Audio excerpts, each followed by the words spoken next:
Hello, everyone, and we are live. It is the first Todd Richards. I'm the sports director, KFES 12, my first Toddcast, if you will. And I got to say, I'm pretty excited about this. I've been thinking about it for a while. I love sports. I get a chance to talk about it even more. Obviously, I talk about it 5 days a week. I've been doing it for over 30 years on TV. I'm being kind to myself, more than that by quite a bit even. But now I get a chance to take these topics that a lot of times I'm at home. I have a wife, a couple of sons, and I wear them out talking about sports. So now I get a chance to talk to you. And I think the cool thing is, since I follow these stories every day, I get the insight, every single day on all these different angles, and now I get a chance to share them with you, and I can be a little bit more opinionated. I can, literally have more time to talk about it. I love my time when I get out on the air to talk, but now I get a chance to spend some more on these topics. So I'll be doing that, hopefully over the next weeks, months, and who knows how long. This will, we'll build this. And by the way, if you want to give me any feedback on it, just let me know through my account, on Twitter, now X, of course. You can reach me on that. You can let me know how you feel about it at T Richards KFES or my Facebook page. And, you can kind of share your thoughts and just say, hey, I was watching maybe, one of your first Toddcasts, and let me know what you think. If you want to maybe talk about some topics, you like some stuff that we're talking about, you want to hear some other stuff, or you have some ideas that we want to come out. Because I'm going to have a lot of guests on here, and we're going to be talking about a lot of different topics over a period of time with somebody in the chair that'll be next to me a lot of times. Not all the time, but a lot of the times we'll have guests and we could kind of, zero in. We'll be covering all the sports. I mean, everything from football to pickleball, everything in between, and just to kind of all your traditional, non-traditional sports. And we'll cover all that. And we'll even go beyond the sports world. And, of course, it depends on a daily basis. I see something really good that I'm watching on Netflix, Apple TV, whatever. I don't know. Some kind of show that you'll like. I'll share that with you. And I'm kind of a food connoisseur as well. I'll share some of my favorites with you as we go. Just kind of like a little dessert to sprinkle in. But obviously, my wheelhouse is sports and the kind of insight that I can provide for you and to kind of give you information as we go. And, really the timing of this is pretty good because, from the time that we're doing this, it's about 4 hours plus to the, we're talking about the Prospect League playoff game, the Western Division Championship from the Cape Catfish. Now, this is a team that won the championship last year. If they win this game tonight, it's at Kappahaw Field, and it's at 6:30 against a Quincy Doggy Paddler. Some crazy names, but it's a fun name, and that's kind of what the league is. It's a fun league, and we'll when you're looking at a team like this that's coming off a title, they have been even better this year. And really, by far, during the regular season, the Catfish set a record for the season with 44 total wins, and they added a couple more. They had with 46 total, 20-game winning streak to set record. So it's a record-setting team. So if you have a chance, you might want to go out there and check them out. Again, at 6:35 at Kappahaw Field. And, and again, I told you, I'm not going to get caught up in the just X's and O's about this. I want to talk about a few other things. And one of the things that really caught my attention as far as the Catfish go, and I see it from day one because I've covered the opening day the past few years. Now, I'm not talking about just opening day on the field, which I've covered, but the first day of practice. And Glenn Campbell is the president of baseball operations out there. And I've noticed Glenn, right at the beginning, he's full of sweat. This is your president of baseball operations, working with the players, make sure that they are comfortable, getting their uniforms. He's pitching in. Mark Hogan, the general manager, doing the same thing. And that's where I think the whole difference is between the Catfish and the other teams in the league is they're invested. I don't know how much financially, but I'm assuming more substantially financially. Don't know the answer to that, but I do know, and when I mean that, I mean for travel costs, lodging, which they have host families who are terrific and also a big part of it, but just invested in general and how they treat their players, the class of the organization, and all that. And when that happens, what does happen? The Prospect League is a league of college players looking to get better. And when they know that that's a good league and a good team that's going to take care of you, you're going to probably want to go play for them. And I think that's what's happened and why they're doing so well. I look at the dugouts, and a lot of times I'll do that, a game that I cover. I look at one dugout, and I look at the other. And, of course, in my business, I shoot video a lot of times. So there's a lot of opportunities to see what the mood is in the dugouts and to see what the players and how positive they are. And when you look at the difference, just the look of the teams, how they have different uniform theme nights, just how sharp they look. And again, no knock on the other teams, but the Catfish seem like they've been a step ahead. And the players really seem to love playing here. So I personally think it's a great thing. I like Kappahaw Field a lot for college. Love it for the Catfish because the way you have the hill and people sit up there and they can have their favorite beverage, their piece of pizza, whatever the case may be. There's a lot of good vendors and things like that. I think it's cool. You don't have to go sit. They have a little bleacher area right behind home plate, which is good. But you see a ton of people. That's kind of the allure of the field, and I think that's one of the really neat things and why I think it's a really good fit. I don't think you would have as good a fit if you have a minor league stadium per se right there. I think it works just the way it is with Prospect League baseball. I think it's the right fit at the right time, and I think they're doing well, and it's a challenge. Anything's a challenge to get fans out when it's 90 degrees out on a lot of days to come out and get out of the air conditioning and go watch a game, and you have kids that you have to bring to soccer practice or whatever the case may be, baseball practice, football practice, wherever they're going. We're all going in different directions, and I think they're making it work. And I think it's the investment in the community and not just a way to try to make cash, but rather a way to make a winner. And that's hard to find anymore. I think they want a winning team and a winning product for the fans. And I think it works.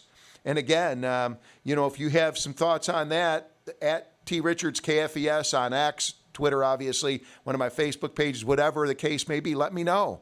What you think about that. But anyway, back to it. If the Catfish win tonight at 6:35, they move on and they'll play for the championship in a best-of-3 series coming up it would be Thursday and then Saturday and Sunday. I think that they would be on the road Thursday and then they'd have home games for Saturday, Sunday because they get that opportunity and they own that home field for having the best record in the Frontier League. So, I think that's a really good thing going. And also, let's talk about a little bit of college football. I had a chance to, Luke Randall and I were over at SEMO Media Day on Sunday. They actually had it on campus for Academic Hall right outside there on the front lawn, which was really cool. Much better atmosphere for a media day than it is for it being inside the Show Me Center, in my opinion. You're outdoors. The weather was good, and I love the good weather. The heat, not a huge fan, but the weather was good for it, and it was just a pretty cool thing. A little bit different, and I think it worked. If you're looking for more on the team, I think there's going to be some answers that are going to come out on this upcoming Saturday. They have a scrimmage at Houck. They've been practicing at the Rosengarten Sports Complex. They had one this morning. Our photographer, Don Frazier, actually went out there and got some video out there. But they will be also practicing, or at Houck it should be for the scrimmage, unless I'm mistaken on that. But either way, it's Saturday, and at that point they'll learn a lot more about the quarterback position, which we'll talk about that for a little bit. And right now it seems like, and I've been wrong before, could be wrong again, but Braylon Ragland, a transfer out of Alabama State, one of the front runners here. Johnny Weber, you might remember him, had over 1,000 yards passing, 8 touchdowns. Looks pretty good, seems like a good guy, looks good. And then Chance Wilson, another transfer from Montana State. We live in a different world, and it's not that unusual at the beginning to not have your quarterback. But let's not sugarcoat this.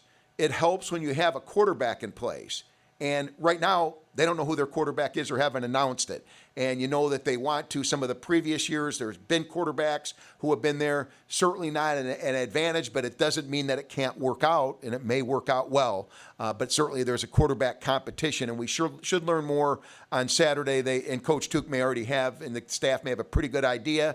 Of course, they probably do, but at this point, a starter has not been named for the season. And, we'll learn a lot more on that day and to kind of see what's going on. Just as a couple of side notes on this, McCoy Casey, their defensive lineman, by the way, he was named an All-American, and that's important. When you got to have that pillar on that defensive line, just like you need a good offensive line, and they love their offensive line. So while they're looking for a quarterback, it seems like they've got their offensive line, which is huge. If If you don't have that, you don't have anything. And then they have got a good defensive lineman in Casey, an All-American, and I think they've got some parts on defense just going through the spring practices, a ton of those. I think they've got some pieces and some guys there that like to hit, that are pretty emotional and physical. So we'll see. And then one wild card to this whole SEMO story, and what we're talking about here is Connor Tollison. He's the former Jackson offensive lineman who went to Mizzou, thought he would be drafted, had an injury his junior year. Great guy, won a state championship with Jackson, was a star for Mizzou offensive line and a captain. When I say a star, he was one of their better offensive linemen on a team that's put some top guys into the NFL. And he's now, the reason I bring this up is now he's kind of a volunteer assistant, as far as I know, with SEMO. He was there. We spoke briefly. He says, I'll be doing a little bit of everything, is what he told me. So that's kind of cool. If you see him around, he stands out pretty good. He's about 6'4", 6'5", about 300 pounds.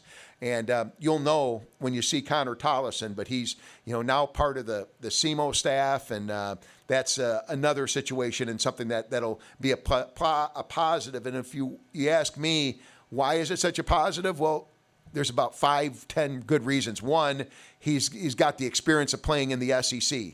He can talk about what it's like going against top-notch players that are just above and beyond, 6'5", 6'6", that got drafted in the first round of the NFL draft. Instant credibility. What did he do to counteract these guys? Not just from the center position, but other positions, how he approached it and how he handles it. The fact that he's local, I think, is also important, making people feel comfortable. Let's face it, you're in a new area, you're a lineman or whatever position on the team, and you're new to the Cape Girardeau, Jackson area, etc., and he's going to make you feel more comfortable. He's got that kind of personality, and I think he's young, obviously young enough that's a good thing. It's good for the team, and it's another body out there that's on the field, an extra volunteer type person with expertise. That helps. So, the staff gets a little stronger. These are little things you don't even think about. I don't think about a lot of times, but those are the things that might add to that one player that needed that little boost of confidence or a little extra work,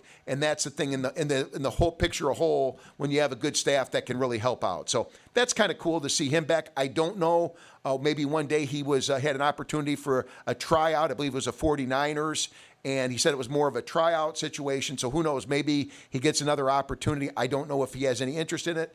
Didn't really get that far with him. I was just excited and congratulate him for being on the SEMO staff, and we'll kind of go from there. So, we're looking at, while we're talking about some college football, in the area, you're talking about SIU was ranked in the top 20, 16th, I believe, in the country, came out yesterday. We had some stuff on that. Nick Hill's program just has been knocking on the door and waiting to just kind of kick it down. But in that conference, which has been loaded up with a lot of those powerhouse teams this year. Again, like all the years, North Dakota State's in your conference. Illinois State just missed winning a national championship. We could go on and on about the other powers, North Dakota and South Dakota State. There's a lot of great teams in the Missouri Valley Football Conference as well. So it seems like they've been knocking on that door, waiting for them to kind of kick it down and see what they can do. But certainly there's a lot there. And they got DJ Williams, who's one of the most exciting quarterbacks in the FCS, if not the entire nation. When they played SEMO, and they'll play him this year in Carbondale for the War for the Wheel game. When they played him last year, it was right near the first play of the game or so. He took it like 80 yards for a touchdown. You might remember that if you were at Houck Stadium, and he's a difference maker. If this guy, if you can't stop him, you're probably going to lose the game. He's that good for SIU, and not many teams can stop him. We'll see how it goes. But he's that's certainly a big thing. And UT Martin, also a team that was ranked in the top 25. Jason Simpson doing a great job. Of course, his son, drafted by the Rams in the first round of the NFL draft, has gotten a ton of attention out there. But he does a great job at Martin. And that program year in and year out is kind of a thorn in the side of the Red Hawks and other programs. They're always right near the top. It seems like SEMO and them have been kind of a gold standard, although the last year or so for the Red Hawks kind of slipped off a little bit. So they'll kind of try to capture that back again. As we move forward, talking about a little bit of the Cardinals, since that's another hot topic right now and what's been going on with that. Of course, some of the favorite players that you've seen, they had some pitchers that were gone. They had Lars Nootbaar, the outfielder. There was just a lot of movement. It was the final day of the trade deadline, and a lot of moving and shaking across the major league. So it's a really weird time for me. They turned around and they beat the Yankees that night, big behind Alec Burleson's 3 home runs. But it's just, Romero was one of the guys. Their pitcher, May, was the other guy, another pitcher who went from St. Louis in the deal. But it's a very odd time, and I try to put my finger on it, and it's very hard to do. What are we talking about here? It's when do you make the moves? When don't you make the moves? I know it's financial, whether you have control over a player or if they're going to sign with somebody else. Are you going to keep them for the playoff run? And to me, it's got to be one of the weirdest things in sports, because you can look at one team and they're 2-3 games out, but they may have made up their mind when they were 4 or 5 games out of the wild card, for example, and then they trade their top player. Well, what happens? You're playing good baseball, so then you ship them out. It's just very strange how they make those decisions, and I don't think they're always accurate. I think one thing is, fans, sometimes we're smarter than the front offices, and we don't realize it. Many times we're not, but I think sometimes we look and say, hey, you overthought that, and they do. They overthink things. We overthink things. I don't know about you, but the more you know about a topic, sometimes the more you overthink it. You tend to overthink it. You put too much into it instead of the most obvious that you could possibly do. I do fantasy football, and I know a ton about, just for fun, it's a hobby. When I'm not talking sports, I'm a Detroit Lions, a team that I grew up cheering for. Obviously, I keep a close eye on the Chiefs. I could go on, but fantasy football I have some fun with. My wife has won, and she knows a pretty fair amount of it as well, but has won our league championship like 3 times. We have a family league championship. She knows a lot about it, but she would be the first to say doesn't know near as much as I do about it, but she doesn't overthink it. She just makes moves. She makes fantasy moves. She picks up the right people. She doesn't overthink it, and she makes moves. I overthink it. I'm thinking, what about this person? Well, look, what did they do 2 years ago? Look how good they could do. Should I do this? It might. And by then, she's already made a move or two, and she just says, well, I'm going to pick this person up. They've had more yards, and it generally works. So I told you I was going to jump around, right? Just kind of mixing it all up for you, and, kind of running around, running the gamut of this thing. I got to tell you, I enjoy it. I have a lot of fun with it. I think it's going to be fantastic when I have guests. I'm a big believer when you have someone to talk to as well, and not just about their area of expertise, but hopefully when I get some guests on, we can kind of banter about some sports back and forth. But I think it makes the shows better. I'm a believer in that. You have somebody you could talk to that you could toss ideas back and forth with, and I love to hear different opinions because they are experts in the area that we're looking for, and looking forward to doing that. I hope that you're looking forward to seeing some more of me. I'm looking forward to seeing some more of you. I'll be popping on. I'll keep you posted on the best I can on the days that I'll be going and doing the Toddcast. Remember that? Michael Johnson, our producer here, our executive producer, kind of came up with the name. So it wasn't my idea to call it that, but I like it. So he's the one that came up with it. So it's a Toddcast. And we'll be talking a lot more about it and kind of giving you a lot more insight again at T. Richards, KFES on X or Twitter if you know it by that. But you can go ahead and let me know, or on one of my Facebook pages if you checked any of this out. Let me know if you're watching or if you caught any of it, and kind of any insight into it, what you'd like to do. If you like it, if you didn't like something about it, that's fine. We'll go ahead and keep things rolling, and we have a long way to go, just getting started, but I'm glad to be with you. So I guess I'm going to sign off for the first Todd Richards Toddcast on Heartland Live. It's been a lot of fun for the first one. I got to say, it really has. Looking forward to seeing you next time.